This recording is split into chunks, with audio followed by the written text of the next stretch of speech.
So let's start with U.S. forces that are headed to Gaza to help with the humanitarian aid mission. Let me try that again. The humanitarian aid mission off the Gaza Strip. So talk about the Army watercraft and the Naval Beach Group and other naval forces and how they're going to be used when they get there. Sure. So last week I took 2 trips through the swamps of Virginia to go check out the operation that was announced by President Joe Biden during his State of the Union address, that the U.S. Military is going to build a humanitarian pier on the Gaza Strip, allowing a vector for aid to come in outside of the trucks that are at the border and then the airdrops that U.S. Central Command keeps doing. So the idea would be that you would move 2 million meals a day from unspecified ports. We think it's Cyprus, with Army watercraft to this pier, and the kind of the underlying message and the underlying promise from the Biden administration was no boots on the ground, no U.S. troops will be in Israel. So so far there are 2 units that are designated to go. It's the U.S. Army's 7th Battalion, 7th Transportation Battalion Expedition Area. It's a unit underneath the 18th Airborne Corps. And so they're based at Joint Base Fort Eustis, or Joint Base Langley, Fort Eustis, kind of in between Richmond and Newport News. So we went there last week to go see the Army watercraft off. So these are flat bottom boats. They draft about 12 feet or so. They top out at about 10 knots, and they're designed to do this joint logistics over the shore operation, where they have these kind of Lego type sections of pier. They call them the modular causeway system. And then you can load them up on trucks. You can load them up on train cars. And when you get to the other end of where you need to go, you can build a pier. You could build kind of a floating staging area. They call it a roll-on, roll-off discharge area, where you can go and assemble all of your stuff from your larger draft ships out in the sea, and then you use Army watercraft to go and take them into shore on a pier. So 7 TBX loaded up a MARAD ship, Maritime Administration Ready Reserve ship called Roy Benavidez, which just a few years ago had been transferred from the Navy to MARAD, with these modular components so they could go and build the pier. And that left yesterday from Newport News. So they floated these big chunks of pier 18 miles down the river from Fort Eustis down to the Newport News Port of Virginia terminal. And they loaded them up with cranes, got on board the ship last week, talked to the master. They had about 5 days warning. Him and the chief engineer were on vacation, and they were like, guess what? Load up. We're going to the Eastern Mediterranean.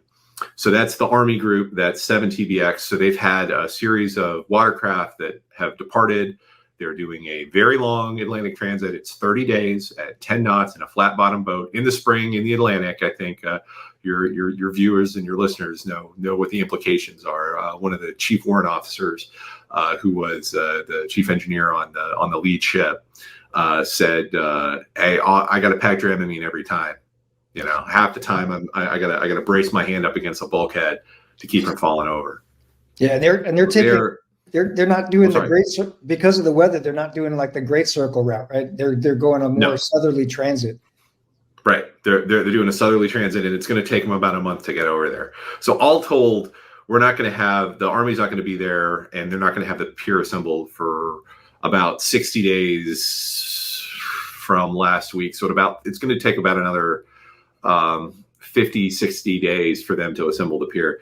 The Navy's contribution, they're coming from Jacksonville. So Navy Beach Group 1, which is based out of San Diego, has a bunch of gear that is pre-positioned on ships in Jacksonville, Florida. So they have gear pre-positioned in the Pacific, and they have gear positioned in Jacksonville. So they're taking 2 other container ships. I'm sorry, not container ships, 2 cargo ships, the Lopez and the Bobo, and they're going to sail them across with the Navy gear. And so what the Navy's going to do is, with their gear, which is very similar to the Army's, is they're going to build kind of a floating pier 2 miles off the coast of Israel. And that's where the cargo from the humanitarian mission that is screened in Cyprus, we think, is going to come. And then that's going to get transferred over to the water craft from the army, and then the army is going to ferry that to the pier that they build in Gaza. Again, no boots on the ground. There's a lot of open questions, right, as to how does your force protection work? Who is going to be on the other side to actually tie off the pier and put a stake in the ground to make sure it doesn't float away, because you can't put boots on the ground. So a lot of those are still open questions. I mean, down to how does the command and control for this work? Because Israel is in the Mediterranean, right? So ordinarily that would be under the domain of U.S. European Command and NAVEUR, Naval Forces Europe, Africa, out of Italy. However, within not too long, in the not too distant past, Israel is now part of U.S. Central Command, which is the Middle East Command. So there's some question as to how this is going to work, who's going to be in charge of what part of the operation, and then who is the partner on the other side. I think the U.S. has said that they are not going to work with Hamas. Well, does that mean that that's IDF? That means there's some NGO. I think NBC, our colleagues over at NBC News, said that the Israeli government was contemplating doing a private security group, whatever Blackwater is called now. And so there's still a lot of moving pieces. So I think from the people that we talked to, I think half of them are sort of excited that, like, hey, we have an organization that's biased towards action and they're doing something.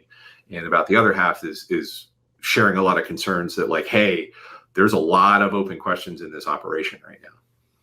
Yeah, so seam between EUCOM and CENTCOM, 6th Fleet, 5th Fleet there, a big seam where you've got a floating pier. It's something tied up to the beach in Gaza, but no U.S. boots on the ground. So how do you tie it up? How do you secure it? Will there be American service members on the pier, but not on the beach? Yeah, as you point out, lots of questions yet to be answered. Yeah. Yeah. So, I mean, what happens, I think, we're just kind of spitballing the other day with some colleagues. I think, what's a worst case scenario? A soldier gets kidnapped by Hamas. What's the second worst case scenario? Like, some civilians end up getting killed trying to rush the pier. I mean, there are a lot of ways this can go sideways. Yeah, and then that's not even counting the potential for real bad weather. Those systems, that joint logistics over the shore, floating pier and things that are tied up to the shore. When you get heavy weather in the East Med, which often happens because the prevailing winds tend to blow that way, it can get a little hairy.